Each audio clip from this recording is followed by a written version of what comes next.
What's up everybody? Tony of VTO Timeshare Simplified here today.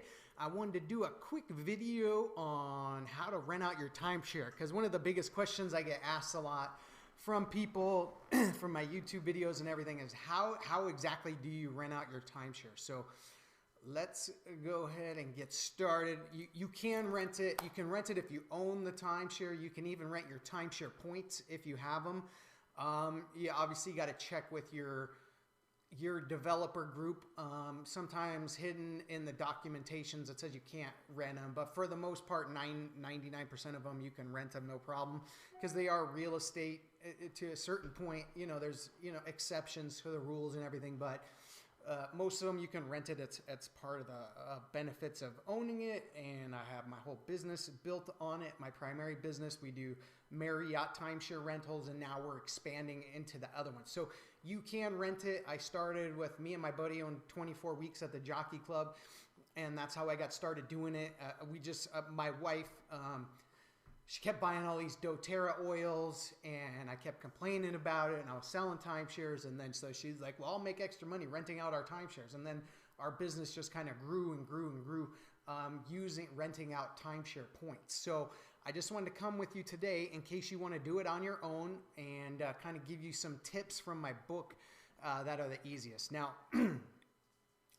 no matter which timeshare you own with, they only usually build them in good places. So just rent out the one you own, because that's the easiest. Now, if you only own like a week's worth of points or a small amount of points, then pick one that you can rent out. Now, points is a little tricky because you could just list a resort for rent, and then just not do instant booking where people could book it right away and they could just request dates from you. And then you could log into your ownership account and see if those dates are available.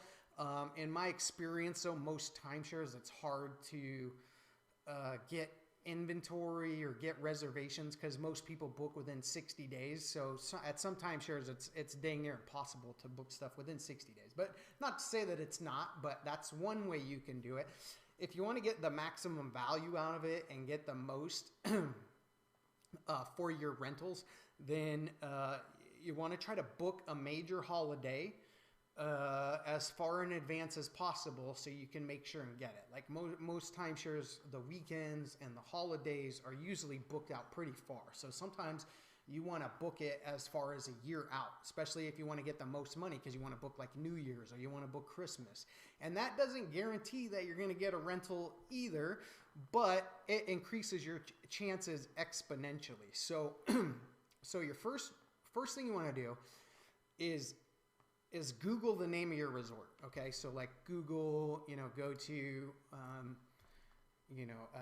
so I'm gonna just, as an example, do the Marriott Newport Beach, California, peak busiest times of the year. Okay, so just whatever your resort area is. Say you own one at a ski resort. Well, obviously that's pretty easy.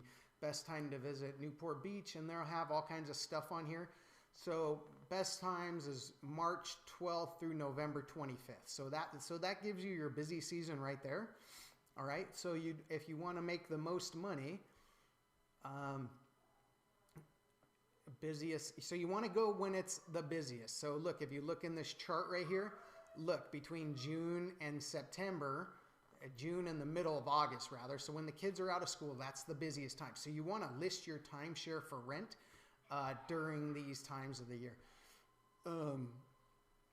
Okay, so first thing is you got that. So, okay, so now you know, okay, I want to book that, all right? So then you go over to Marriott and you go Sunday, April 12th through the 19th, and you kind of get the prices from that. But say you pick the summer, all right? Go into the summer dates. How do I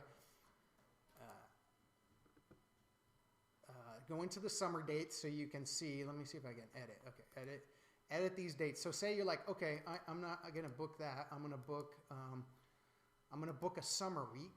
So book the 14th through the 21st. And then, sorry if you hear the kids in the background. The only way I'll be able to make these videos is you got to put up with that. All right, so look at, so Marriott Newport, so it's sold out during that, which is good. Dates flexible. So you kind of just get an idea of what they're charging for these, different times of the year. So you can check on there. Okay, so look, during the first week of June, they're charging $3,400, it's $3,600, $3,900. So if you can book a week at that resort, look at how much it's going for online, and it's completely sold out on Marriott, and it's probably the exact same with your developer, whoever you own with. So now that gives you the retail price. Now you got to determine your maintenance costs. So your maintenance costs, say on Newport Beach, I kind of know it offhand, is about $1,700 or $1,800.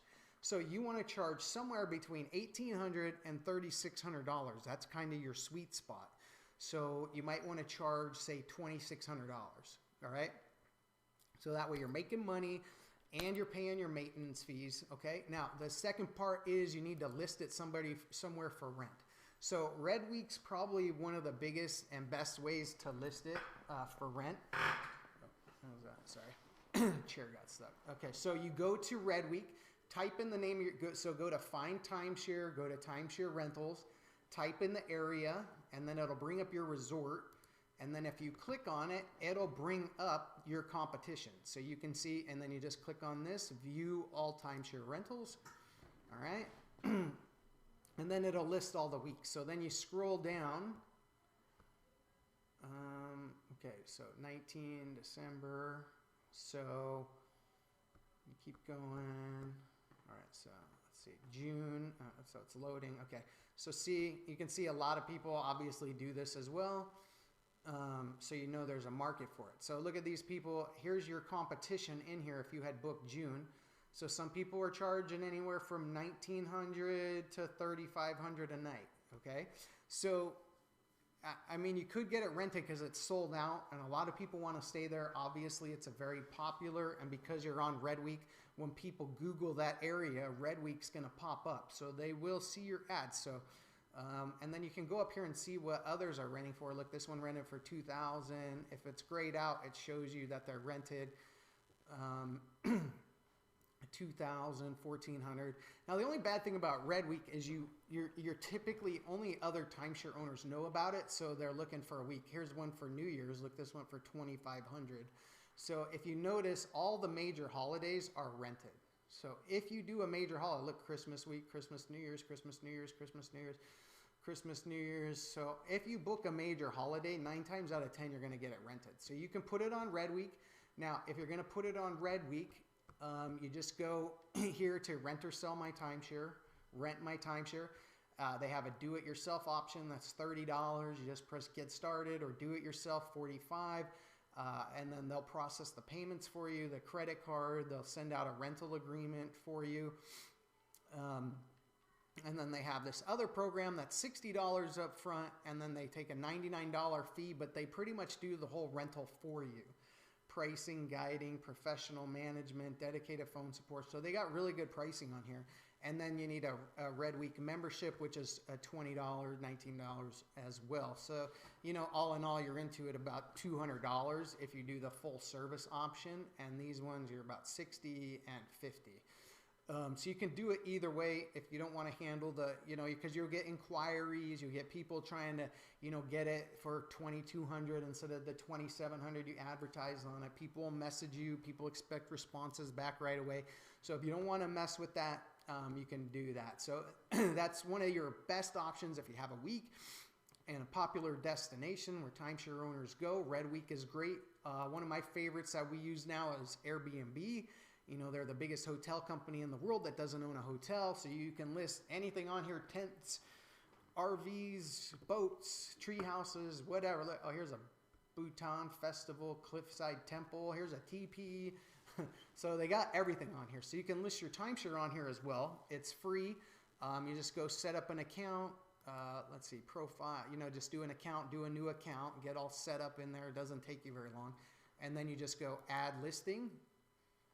And then, okay, and then you agree to that or whatever. They'll have, you know, terms and services. So, and then you just want to do create new listing. All right. And then what you're going to want to do, oh, you got to hit next, sorry. So you got to hit next over here, and then it'll walk you through just step by step, entire place, how many guests it sleeps. So if it's a 2-bedroom, it sleeps 6. Well, I'm Mexican, it sleeps like 12, but whatever. And then you put the city that it's in, all right, and the city, and then just walk through step by step. And then what we do is we just kind of open, Marriott. Oh, you can just go back to the hotel site actually, and then you can pull up the resort, and then you can kind of just put the description in and stuff, and then just change the wording so it's not exactly like them. And then you can also do, if you want pictures, just go to Marriott, Newport Beach, or whichever, whoever you're doing, Wyndham or whatever, California, and then you can go on to images. And usually these are, you'll find images of people that have taken them while they're staying there, so they're not necessarily copyrighted or whatever.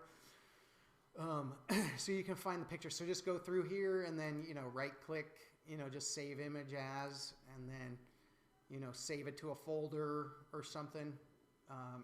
So just pick a folder and put as many pictures as you can get, like 5 or 10 pictures.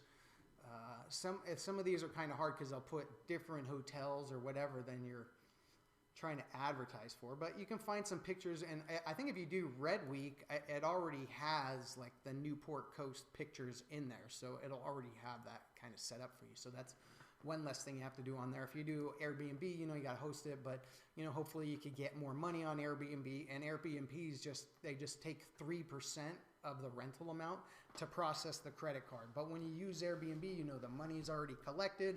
They do everything for you, not do everything for you, but they collect the money. They put the money into escrow, and then the day after they check in, they release all the money to you. And then Red Week, and you can trust Airbnb, and then set your cancellation policy though. Now, like if you use Airbnb or whatever, you got to be mindful of your cancellation policy, because some you'd have to do like a strict cancellation policy, because most timeshares won't allow you to cancel down to the day before, or there's penalties if you cancel it within 30 days or within 60 days. Especially if you're using points. So you got to be mindful, because, about 5 to 10% of people cancel their reservations. So, so always keep in mind that when you're putting your cancellation policy in here. Be careful on like Airbnb too on your nightly minimums, because if you're trying to rent out your whole week and you put a 1-night minimum, well then people could go on and just book 1 night of it. Which, I guess you could do. But you would have to call down, pay a cleaning fee, and let the other people check in for the other nights, and you'd have to organize all that. It can be done, but maybe you want to do like a 5-night minimum on your ad, or you could even have to do the whole 7 nights. But then you're depending on somebody picking those exact 7 nights there. What I usually do is do like a 4 or 5-night minimum, because usually, even if you rent out 5 or 6 of the nights, you're usually making enough to make it worth your while, a little bit more than the maintenance cost, yada, yada. So you can do that, because, say instead of charging $3,600 like the resort on Airbnb, you're going to charge $3,000. Well, if you only rented 5 or 6 of the nights, say maybe you only net $2,600 to $2,900, you're still almost $1,000 over your maintenance, and then it's done, and you don't have to worry about it. Because the only bad thing about a week booked ahead is you're trying to find somebody who wants that exact week at that exact time, which is it is a little hard, even though there's tons of people that go there. So be mindful of that. Be mindful of your cancellation policy. And then same thing on Red Week. Be mindful of your cancellation policy. I think that's it. So so if you use these sites, usually the payment's already processed. You have the reviews. They'll handle the review parts for you. And then but if you use like Airbnb, once you set up that ad, it's good every year. So every year you just turn it on or turn it off. You can unlist it and then just turn it back on and do the same thing the next year. And then it's always running. And then say you own a week and points, you could even just keep your ad up and then leave your calendar open, and then people could request, stays from you, and you can log into your Marriott account or whatever and see if you have dates available, or your Wyndham account or your Shell account or whatever timeshare company you're with. I'm just kind of a Marriott snob. I like Marriott's the best out of all of them. The program's just way better. But I think that's pretty much it. So we covered the pricing, covered the cancellation policy, covered what to put in your ads, just kind of not copy what the resorts do, but more or less copy and edit and just change it to your wording so it's not exactly the same. And then obviously the amenities, there's only so much, an amenities, so you can click on that, find it, and then Google the name of the resort, find the best times of the year to go there. Maybe not you would want to go there. I like to travel off season. I don't like crowds, but if you find the one that's in the highest demand, because obviously that's when you're going to get your most money. All right. Let me know if you have any questions in the comments. If you have anything else, and then my company can do this for you if you don't want to do it. So just go to our website, timesharesimplified.com, and let us know. All right. Thanks. God bless.